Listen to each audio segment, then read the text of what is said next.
नमस्कार मित्रों, आज हम अपने सीटीटी पार्ट 2 यानी यूनिट 2 में आज हम देखेंगे बाल विकास के सिद्धांत। मित्रों, ये जो बाल विकास के सिद्धांत हैं आप लोगों के लिए आगे शिक्षक पात्रता परीक्षा जो होने वाली है 31 जनवरी को, और इसके लिए काफी महत्वपूर्ण होने जा रहा है, तो ध्यान से सुनिएगा। बाल विकास के सिद्धांत विकास की क्रिया, निरंतर चलने वाली प्रक्रिया। ये तो आप जानते ही हैं कि जो विकास है, डेवलपमेंट है, वो एक निरंतर चलने वाली प्रक्रिया है। तो यह जन्म से लेकर के मृत्यु तक चलती है। विकास की एक निश्चित दिशा होती है, यानी जो विकास होता है एक निश्चित दिशा में होता है, और उसकी दिशा जो होती है वो हम आपको बताएंगे, यह सामान्य से विशेष की ओर बढ़ती है। ये यहां पे याद रखिए कि विकास जो होता है वह सामान्य से विशेष की ओर होता है, सामान्य से विशेष की ओर। हमेशा ध्यान रखिए कि जो चाइल्ड साइकोलॉजी होती है, जो बाल मनोविज्ञान होता है, उसकी कुछ टर्मिनोलॉजी होती है, उस टर्मिनोलॉजी को सीखते रहिएगा। ठीक है, तो पहला जो टर्मिनोलॉजी यहां पे आपको मिल रही है वो है सामान्य से विशेष की ओर। यह विकास अनियमित रूप से वह अस्त व्यस्त ना हो करके, जो विकास होता है वो उसमें अनियमितता नहीं होती है, अस्त व्यस्तता नहीं होती है, एक निश्चित गति से होता है। उसकी एक गति, एक निश्चित गति होती है, उस गति से यह विकास क्रम आगे चलता रहता है। पहला हम करेंगे निरंतरता का सिद्धांत। निरंतरता का सिद्धांत यानी प्रिंसिपल ऑफ कंटिन्यूटी। इस सिद्धांत के अनुसार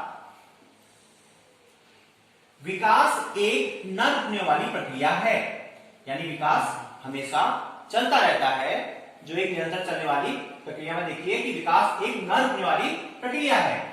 यह माता के गर्भ से शुरू हो जाती है, यानी पुराने समय में यह कहा जाता था कि जब बच्चा मां के गर्भ में होता था तो ये कहते थे कि मां से कि अच्छी अच्छी किताबों को पढ़े और अच्छी अच्छी चीजों को अनुसरण करें, जिससे कि जो आने वाली संतान है वह अच्छी हो जाएगी।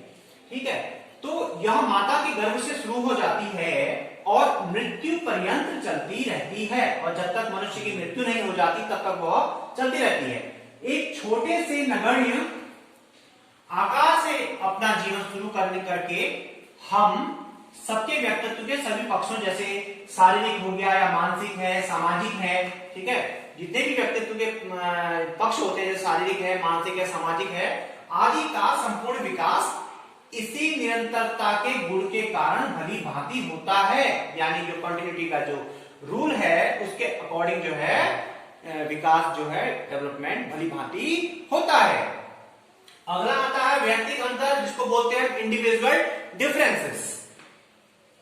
इस सिद्धांत के अनुसार बालकों का विकास और वृद्धि व्यक्तिगता के अंतर के अनुसार होता है, व्यक्तिगता के अनुसार होता है। ठीक है, यानी प्रत्येक बालक में क्या होता है कि अंतर होता है उस बालक में। ठीक है, वे अपनी स्वाभाविक गति और विकास से आगे बढ़ते हैं और इसी कारण उसमें पर्याप्त भिन्नता देखने को मिलती है। ठीक है, यानी कोई भी दो बालक एक जैसे नहीं होते हैं, उनमें पर्याप्त अंतर पाया जाता है। तो इसी व्यक्तिगत अंतर के सिद्धांत के कारण ही क्या होता है कि कोई बालक मेधावी हो जाता है और कोई बालक मंदबुद्धि हो जाता है। तीसरा नंबर आता है विकास क्रम की एक रूपता। विकास क्रम में एक रूपता के दर्शन होते हैं। ठीक है, यानी प्रत्येक व्यक्ति का विकास है, बालक का विकास है, वो एक ही क्रम में चलता है। ठीक है, इस क्रम में एक ही जाति विशेष के सभी सदस्यों में कुछ एक जैसी विशेषताएं देखने को मिलती हैं। उदाहरण के लिए मनुष्य जाति के सभी बालकों में वृद्धि सिर से प्रारंभ होती है, यानी जो मनुष्य जाति के जो बालक होते हैं, बालक है जैसे वो, उनकी क्या होती है कि जो उनकी वृद्धि है वह सिर से प्रारंभ होती है। चौथा नंबर आता है वृद्धि एवं विकास की गति की दर एक जैसी नहीं रहती, यानी जो विकास की गति है वो एक जैसी हर अवस्था में नहीं मिलती, यानी बच्चा हमेशा मृत्यु पर्यंत तक एक ही गति उसमें नहीं मिलती है। तो विकास की गति जीवन पर्यंत चलती रहती तो है, किंतु इस प्रक्रिया में विकास की गति हमेशा एक सी नहीं रहती है। ठीक है, शैशवावस्था की शुरू के वर्षों में यह गति तीव्र होती है, यानी जो शैशवावस्था होती है, यानी ये समझिए कि 0 से 3 साल तक की जो गति होती है वो काफी तीव्र होती है। ठीक है, परंतु बाद के वर्षों में यह मंद पड़ जाती है, फिर थोड़ी मंद हो जाएगी। ठीक है, और पुनः किशोरावस्था के आरंभ के वर्षों में गति तीव्र हो जाती है, फिर किशोरावस्था में गति तीव्र हो जाती है। ठीक है, परंतु अधिक समय तक नहीं बनी रहती, तो इसमें उतार चढ़ाव जो है देखने को मिलता है। 5वां नंबर आता है विकास सामान्य से विशेष की ओर चलता है।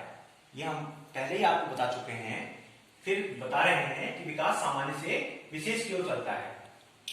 विकास और वृद्धि की सभी दिशाओं में विशिष्ट क्रियाओं से पहले उनके सामान्य रूप के दर्शन होते हैं। जब विकास होता है, किसी बालक का विकास होता है, तो सबसे पहले उसके सामान्य रूप के दर्शन मिलते हैं, यानी सामान्य से वह चलता है। उदाहरण के लिए बालक अपने हाथ में कुछ पकड़ने से पहले अपने हाथ को इधर उधर मारता है, यानी अगर हम छोटे बालक को देखते हैं तो वो क्या करता है कि वह किसी भी चीज को पकड़ने के लिए पहले क्या करता है, अपने हाथ को इधर उधर चलाता है, उसके बाद वह पकड़ता है। एक नवजात शिशु शुरुआत में रोने पर अपने अंग प्रत्यंग को हिलाता है।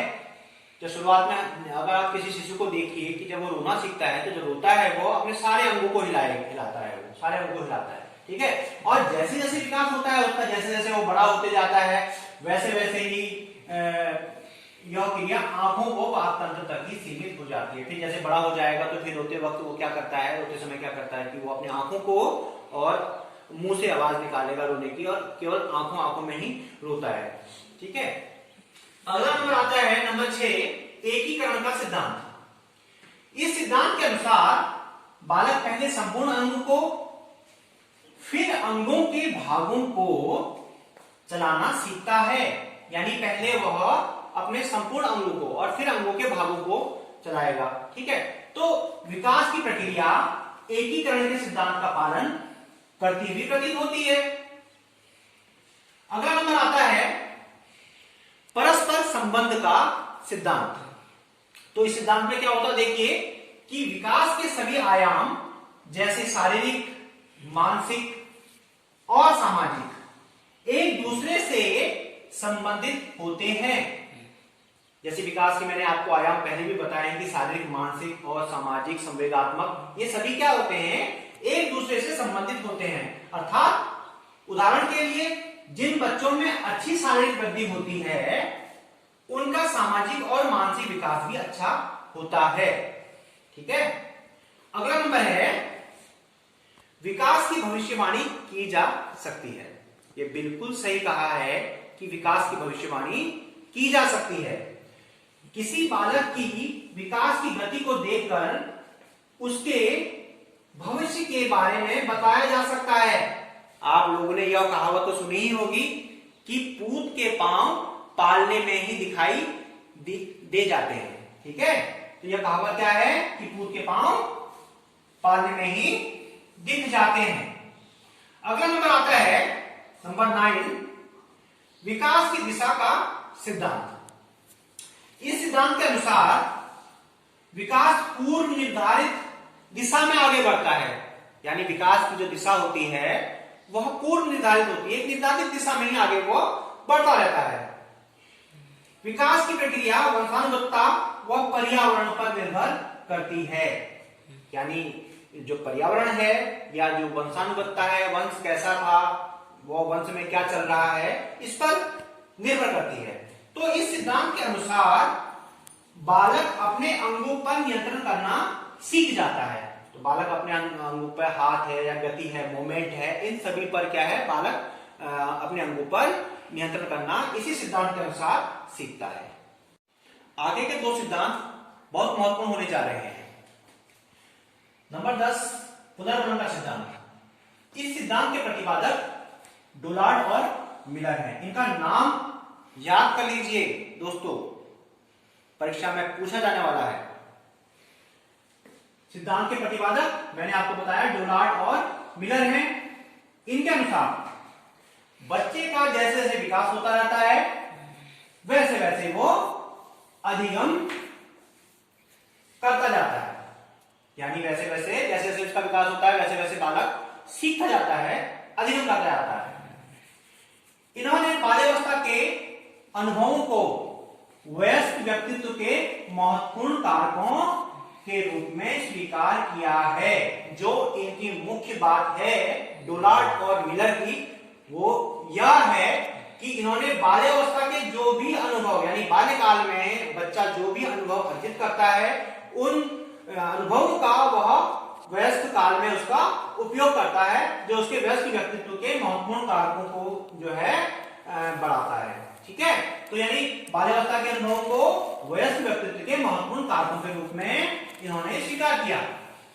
अगला ये भी महत्वपूर्ण है आपके लिए, सामाजिक अधिगम सिद्धांत। अच्छा, यहां पे देखिए कि सामाजिक अधिगम सिद्धांत को किसने प्रतिपादित किया, ऐसा क्वेश्चन भी पूछा जा सकता है और बहुत से परीक्षाओं में यह पूछा जा चुका है कि इस सिद्धांत के प्रतिपादक कौन थे। तो हम आंसर इसका करेंगे बंडूरा और वाल्टर्स, यानी जो बंडूरा और वाल्टर्स हैं वह सामाजिक अधिगम सिद्धांत के प्रतिपादक हैं। सामाजिक अधिगम के महत्व की पुष्टि अनेक प्रयोगात्मक अध्ययनों के आधार पर की है। ठीक है, यानी बंडूरा ने प्रैक्टिकल किया था कि बंडूरा ने क्या क्या, देखिए इस प्रैक्टिकल को ध्यान से सुनिएगा। बंडूरा ने एक प्रयोग में बच्चों को एक फिल्म दिखाई जिसमें क्या होता है कि एक वयस्क व्यक्ति के व्यवहार को उसमें प्रदर्शित किया गया। ठीक है, और फिल्म के यहाँ पे क्या किया उसने, फिल्म के यहाँ पे प्रत्येक भाग में, यहाँ पे फिल्म के 3 भाग थे, तो फिल्म के प्रत्येक उसमें क्या किया उसने, बच्चे को केवल एक प्रकार की फिल्म दिखाई, यानी फिल्म के 3 भाग थे वहां पे, तो प्रत्येक बच्चे को उसने क्या किया उसने एक एक करके फिल्म दिखाई। तो प्रत्येक बच्चे को केवल एक प्रकार की उसने फिल्म दिखाई गई इसमें। तो पहली फिल्म में फिल्म का हीरो आक्रामक व्यवहार प्रदर्शित करता था, यानी मारधाड़ वाला के साथ था, और इस व्यवहार के लिए उसे दंड दिया जाता था, यानी आक्रामक व्यवहार करता था और इस व्यवहार के लिए क्या करते थे, उसको दंड दिया जाता था। ठीक है, और दूसरी फिल्म में हीरो आक्रामक व्यवहार करता था और अपने इस आक्रामक व्यवहार के लिए उसे पुरस्कृत किया जाता था, यानी आक्रामक व्यवहार भी कर रहा है और उसको हम क्या कर रहे हैं, उसको पुरस्कृत भी कर रहे हैं, यानी उसको पुरस्कार भी दे रहे हैं। ठीक है, तीसरी फिल्म में आक्रामक व्यवहार के लिए हीरो को ना ही पुरस्कृत किया जाता था और ना ही उसे दंडित किया जाता था। तो फिल्म को प्रत्येक बच्चे को दिखाने के बाद प्रत्येक बच्चे को उन्हीं परिस्थितियों से संबंधित उन्हें फिल्म दिखाई गई थी। इन परिस्थितियों में रखकर बच्चों के व्यवहार निरीक्षण कर यह देखा गया कि बच्चों ने उस व्यवहार का अनुकरण अपेक्षाकृत कम किया जो हीरो के आक्रामक व्यवहार और दंड से संबंधित था। यानी बच्चा किस चीज को याद देख रहा था, बच्चे ने उस बात का अनुसरण नहीं किया कि जो हीरो को जो है आक्रामक दिखा रहा था और उसके दंड से संबंधित था।